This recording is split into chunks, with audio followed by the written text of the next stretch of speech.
একটু চিন্তা করবা যে তুমি পৃথিবীতে নাই, তুমি পৃথিবীতে নাই, তুমি মারা গেছো। চিন্তা করবা তুমি মারা গেছো। এরপর চিন্তা করবা তুমি যে মারা গেছো পৃথিবীর কারো কোনো সমস্যা হচ্ছে কিনা। তুমি যে মারা গেছো পৃথিবী কি থেমে আছে? তোমার পরিবার থেমে থাকবে? তোমার শিক্ষা, তোমার বন্ধু বান্ধব, তোমার আত্মীয় স্বজন কেউ থেমে থাকবে? কেউ থেমে থাকবে না। তুমি পৃথিবীতে থাকো বা না থাকো কারো কিছু আসে যাবে না। আল্লাহ পাক তোমাকে যে পৃথিবীতে রেখেছেন একটা সুযোগ খালি দিয়েছেন, যাতে তুমি আল্লাহর দ্বীনের জন্য কিছু করতে পারো। এটাই আল্লাহ তোমার কাছে চান, আর কিচ্ছু চান না। আর কিচ্ছু আল্লাহ তোমার কাছে চান না। আল্লাহ চান তুমি একজন ভালো মানুষ হও, ভালো মুসলিম হও এবং দ্বীনের জন্য কিছু খেদমত করে পৃথিবী থেকে বিদায় নাও। এই দিন তুমি ছাড়াও বিজয়ী হবে ইনশাআল্লাহ। তুমি থাকো বা না থাকো এই দিন কিন্তু বিজয়ী হবেই। হয় তোমাকে নিয়ে হবে অথবা তোমাকে ছাড়াই হবে।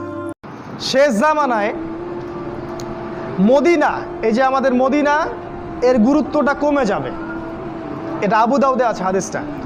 মদিনার গুরুত্ব কমে যাবে, মানুষ মদিনাকে অতটা মূল্যায়ন করবে না। মানে মদিনা থেকে বিশ্বের সব কিছু নিয়ন্ত্রণ করা হবে না।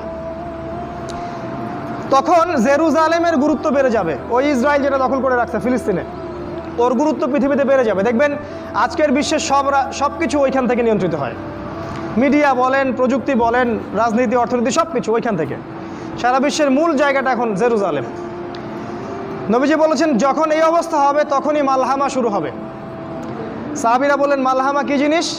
নবীজি বললেন এমন যুদ্ধ যে যুদ্ধে 100 জনের মধ্যে 99টা মানুষ মারা যাবে। 100 জনের মধ্যে 99টা সৈন্য মারা যাবে।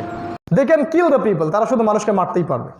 আমার ওস্তাদ একটা কথা বলতেন, you can kill whatever you wish. আমার ওস্তাদ বলতেন you can kill the people, তোমরা মানুষকে মারতে পারো, but you cannot kill the truth. আমার ওস্তাদ এই কথা বলতেন, তুমি সত্যকে কখনো হত্যা করতে পারবে না। You can kill the people, তোমরা এই মুসলিমদেরকে মেরে ফেলতে পারো, একদম বোম টোম দিয়ে সব উড়াই দিতে পারো, but you cannot kill the truth, কিন্তু তুমি সত্যকে কখনো মারতে পারবে না ইনশাআল্লাহ।